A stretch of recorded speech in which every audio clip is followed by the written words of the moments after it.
Iran যুদ্ধে যুক্তরাষ্ট্রের লক্ষ্য দুই ধরনের অর্থনৈতিক ও সামরিক। ফক্স নিউজকে দেয়া সাক্ষাৎকারে এই কথা জানিয়েছেন মার্কিন ভাইস প্রেসিডেন্ট জেডি ভ্যান্স।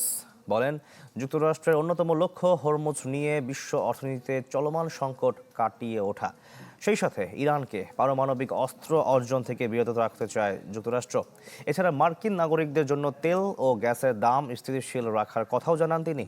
এদিকে মার্কিন প্রতিরক্ষামন্ত্রী পিট হেগসেথ জানান, ইরানের বন্দরগুলোর ওপর চলমান অবরোধ অনির্দিষ্টকাল চালিয়ে যাওয়ার সক্ষমতা যুক্তরাষ্ট্রের আছে।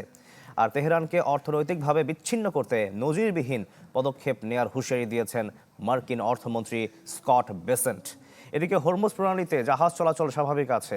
যুক্তরাষ্ট্রের এমন দাবি প্রত্যাখ্যান করেছে ইরান।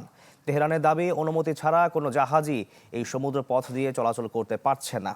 লোহিত সাগরের বাব আল মান্দের প্রণালীর দিকে দুটি ক্ষেপণাস্ত্র ছুড়েছে ইয়েমেনের হুতি বিদ্রোহীরা।